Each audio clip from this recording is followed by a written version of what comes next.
안녕하십니까. 한국디카시 연구소 대표 이상옥입니다. 이번 강좌는 파트 8로 디카시의 비유와 상징 첫 번째 시간입니다. 디카시에서 시인이 자연이나 사물에서 포착한 시적 행상을 날씨라고 명명한 바 있습니다. 자연이나 사물에서 문득 언어 이전의 완벽한 시적 행상을 포착하는 것에서부터 디카시가 시작된다고 볼 수 있겠는데요.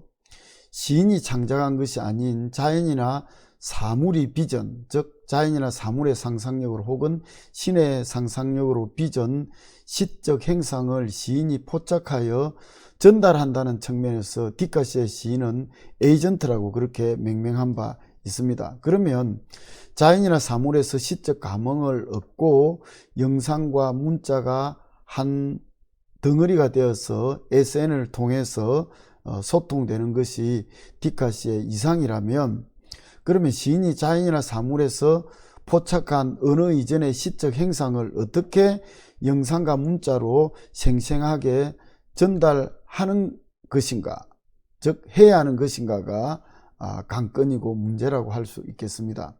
여기서 잠깐 쉬어가는 의미로 작가 이회수의 재치 있는 글 한 대목을 좀 길지만 읽어보고 계속 논의를 진행해 보도록 하겠습니다. 생은 살아있다는 의미로 쓰여지는 글자다. 명사 앞에 붙어서 접두사로 쓰일 때는 가공하지 않았다는 의미로 쓰여진다. 현장 상황 그대로를 편집하지 않은 채로 방송하면 생방송, 짐승의 껍질에 인위적인 작용을 가하지 않은 상태를 생가죽, 건강 상태가 멀쩡한 사람이 야단법석을 떨면 생지랄이라고 표현한다.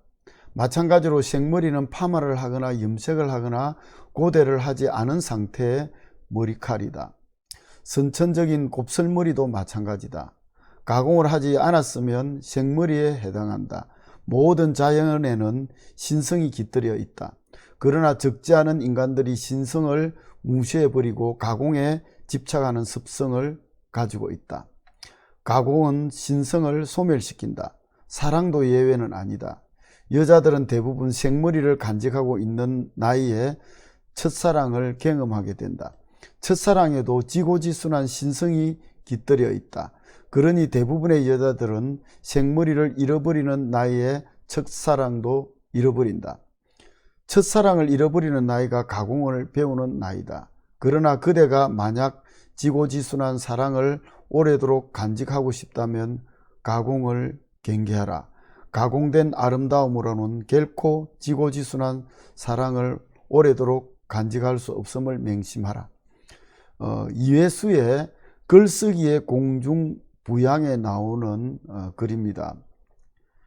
생이라는 말을 참으로 실감있게 잘 풀이하고 있는 글이죠. 디카시에서도 이 생이라는 말은 매우 중요합니다. 디카시에서 말하는 날씨는 달리 말하면 생시다, 이렇게 말해도 될 것입니다. 자연이나 사물에서 시인은 날씨, 꽃, 생시를 포착하여 그것을 영상과 문자로 가능한 한 손상시키지 않고 독자에게 전달하는 것이라고 이렇게 볼 때, 여기서 대두되는 것이 바로 비유와 상징이라고 할 수 있겠습니다. 언어라는 것이 진리를 제대로 전달할 수 없다는 언어의 한계성 혹은 불안정성에 대해서 가장 민감한 사람들이 다름 아닌 시인입니다. 이에 대해서는 장자 천도에 나오는 윤평고사가 아주 유명한 일화인데요. 잘 알려져 있는 것이지만 다시 한번 자세하게 살펴보면서 시인들이 왜 시에서 비유와 상징을 구사할 수밖에 없는지를 한번 살펴보는 그런 시간이 되면 좋겠습니다.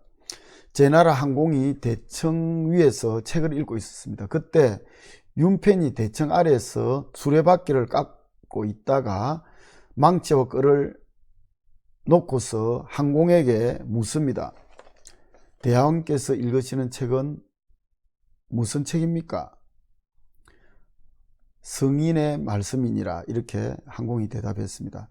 그러면 그 성인은 지금 살아 계십니까? 이미 돌아갔다고 항공이 대답을 합니다.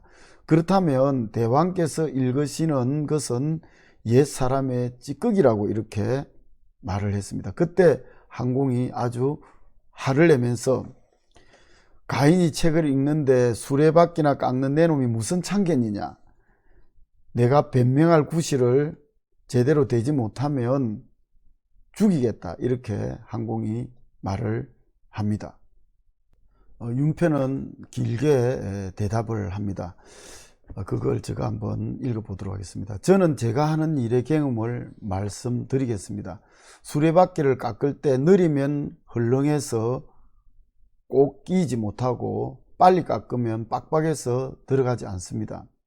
느리지도 않고 빠르지도 않는 것은 손에 익숙하여 마음에 응하는 것이라 입으로 표현할 수 없습니다. 즉 입으로 설명할 수 없다는 것입니다. 그 사이에는 익숙한 기술이 있는 것이나 저는 그것을 제 자식에게도 가르칠 수 없어서 이제까지 나이 70이 되도록 늙게까지 이렇게 수레바퀴를 제가 직접 깎고 있다고 이야기했습니다. 그러면서 윤표는 옛날에 성인도 마찬가지로 깨달은 바를 전하지 못하고 죽었을 것입니다. 그러니 대왕께서 읽으시는 것도 옛사람의 찌꺼기일 뿐입니다. 이렇게 대답을 한 것이죠. 윤편의 이런 일화는 언어의 불안정성을 아주 실감 있게 적절하게 웅변하는 것으로 역시 인구에 해자하고 있습니다. 시인은 언어를 직접 말하지 않고 비유나 상징으로 말하는 것이 바로 여기에 있는 것이죠. 직접 말해서는 언어의 불안정성 때문에 시인이 말하고자 하는 그 시적 메시지가 제대로 전달할 수 없기 때문입니다. 그래서 시인은 먼저 언어의 불안정성에 대해서 철저하게 인식하는 사람이다, 이렇게 볼 수 있겠죠. 그래서 그런 불안정성을 메우기 위해서 시인은 비유와 상징을 사용할 수밖에 없는 것입니다. 다음 시간에도 디카시의 비유와 상징에 대해서 계속해서 살펴보도록 하겠습니다. 계속 많은 성원을 부탁드립니다. 감사합니다.